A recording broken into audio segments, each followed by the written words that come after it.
Hello and welcome back. We've made it to chapter 39, which is Joseph and Potiphar's wife. So Joseph, who we learned about in chapter 37, was a young man who had a number of brothers. He was having some dreams and some visions from God that ultimately sounded like they were telling him that he would hold dominion over his brothers and his family.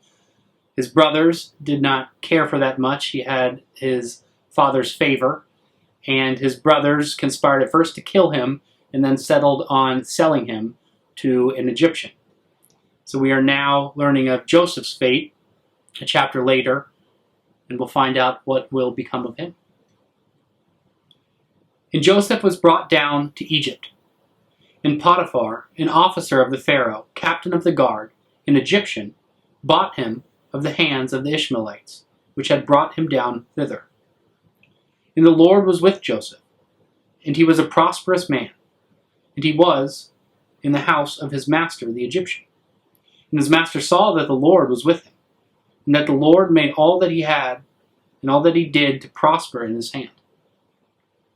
And Joseph found grace in his sight, and he served him, and he made him overseer of his house, and all that he had he put into his hand.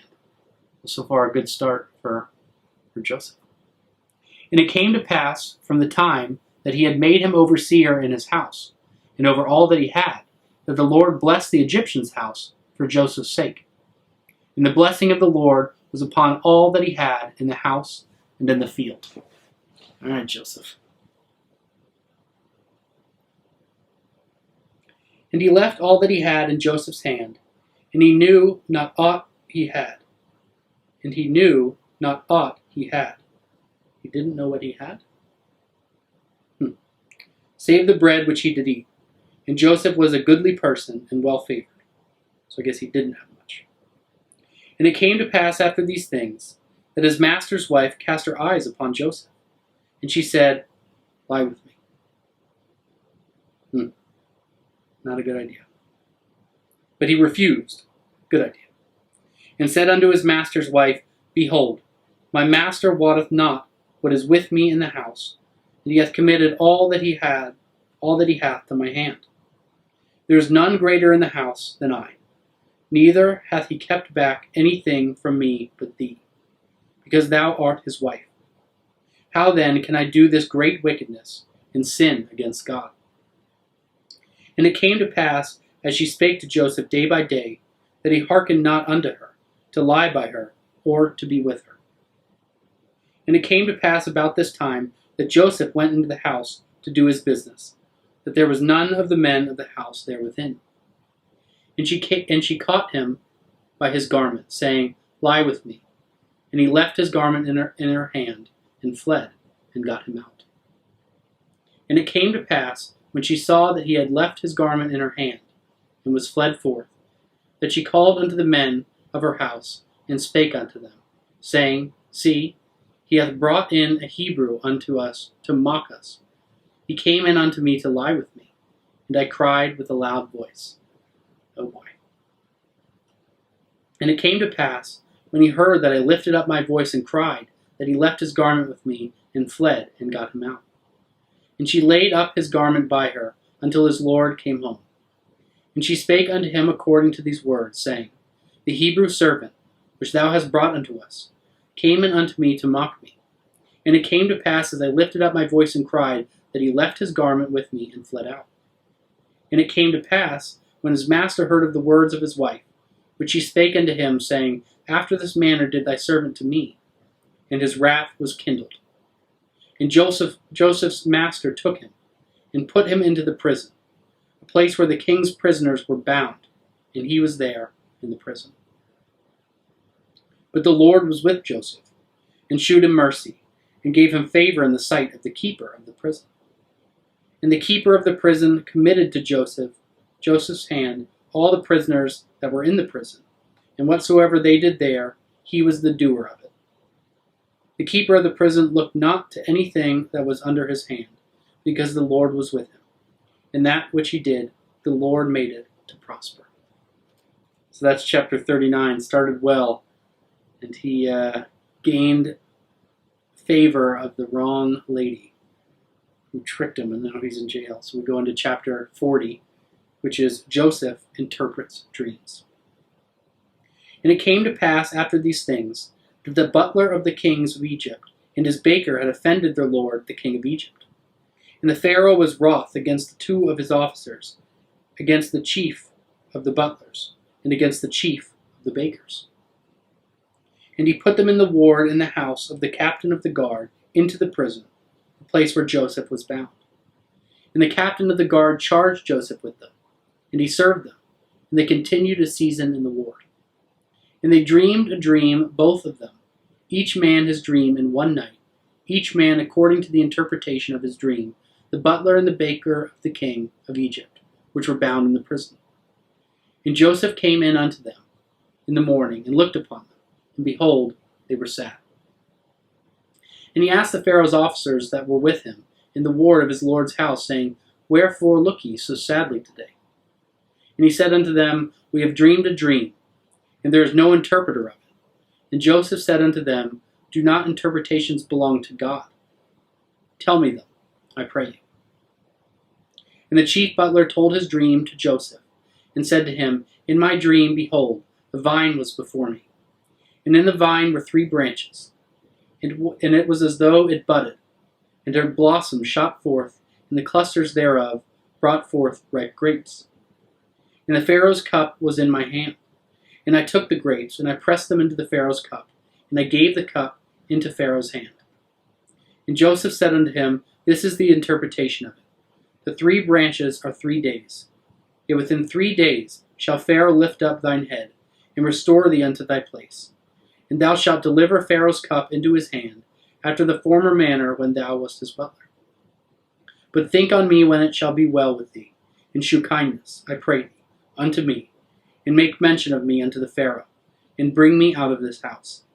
For indeed I was stolen away out of the land of the Hebrews, and here also have I done nothing that they should put me into the dungeon. When the chief baker saw that the interpretation was good, he said unto Joseph, I also was in my dream, and behold, I had 3 white baskets on my head. In the uppermost basket there was all manner of baked meats for the Pharaoh, and the birds did eat them out of the basket upon my head. And Joseph answered and said, This is the interpretation thereof. The 3 baskets are 3 days. Yet within 3 days shall Pharaoh lift up thy head from off thee, and shall hang thee on a tree, and the birds shall eat thy flesh from off thee. A much worse dream. And it came to pass the 3rd day, which was Pharaoh's birthday, that he made a feast unto all his servants. And he lifted up the head of the chief butler and of the chief baker among his servants.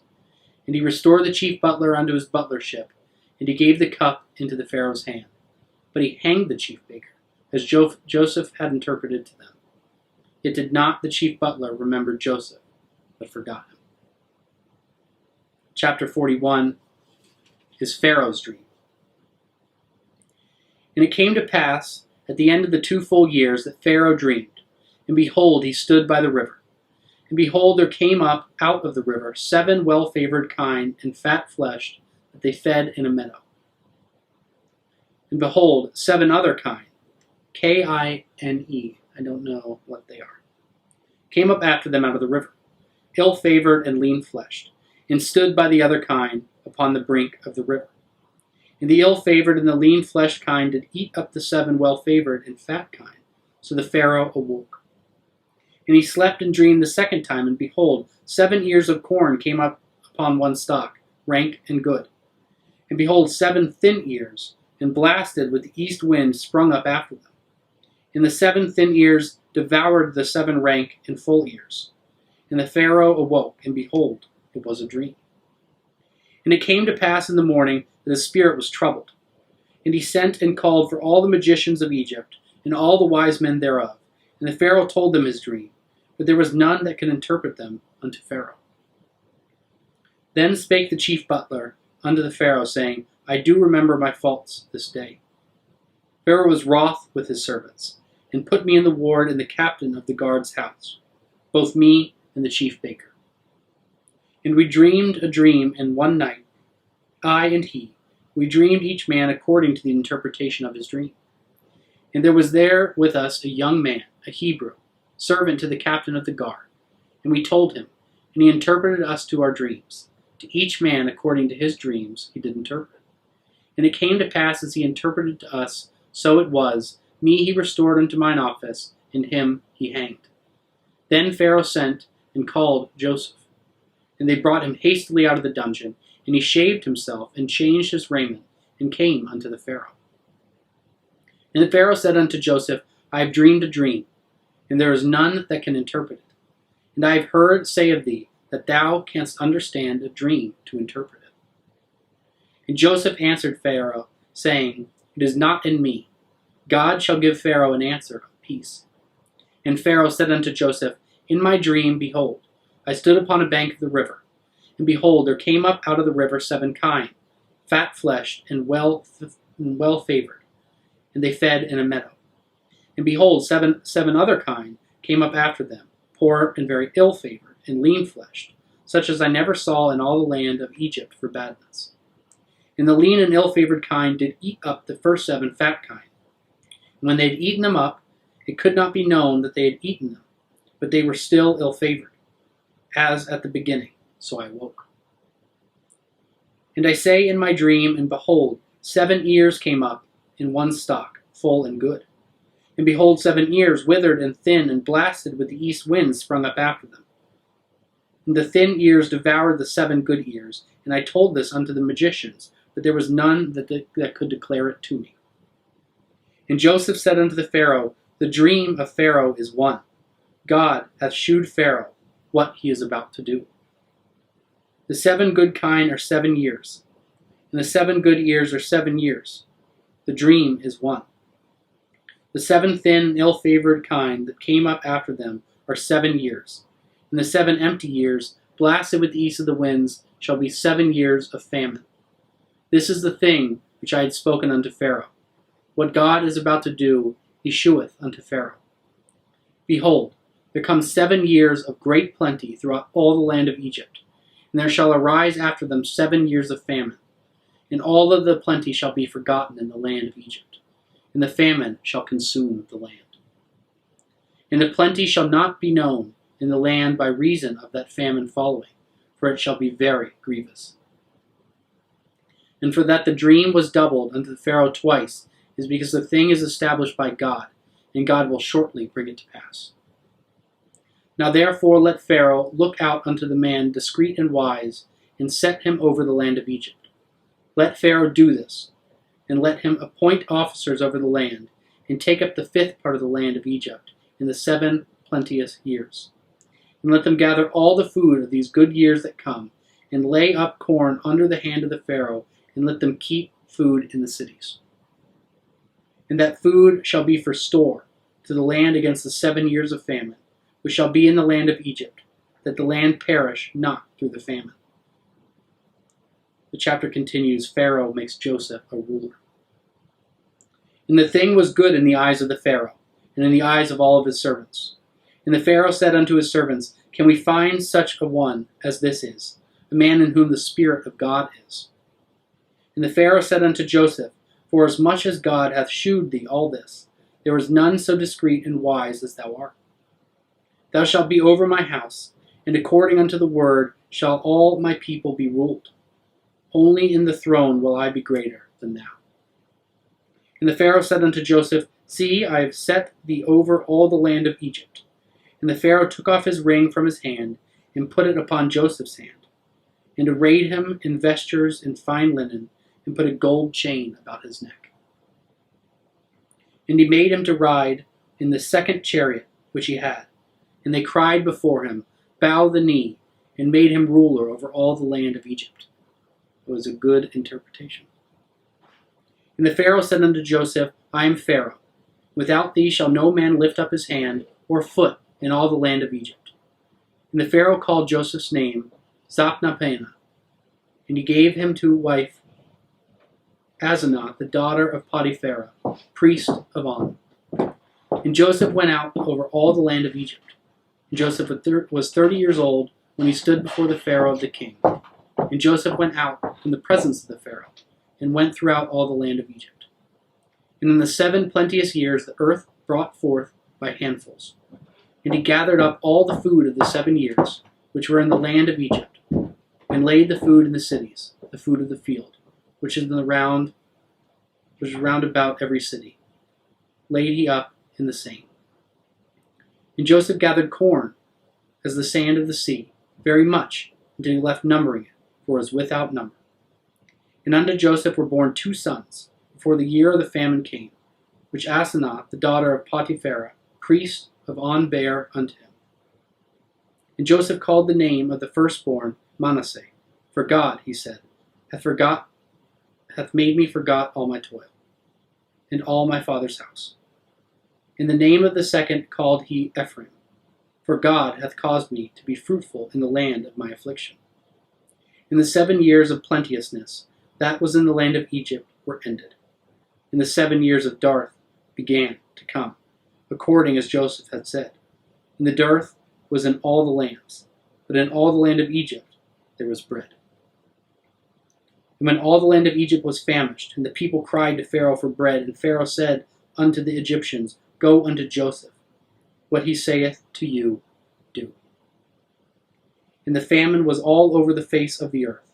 And Joseph opened all of the storehouses, and sold unto the Egyptians, and the famine waxed sore in the land of Egypt.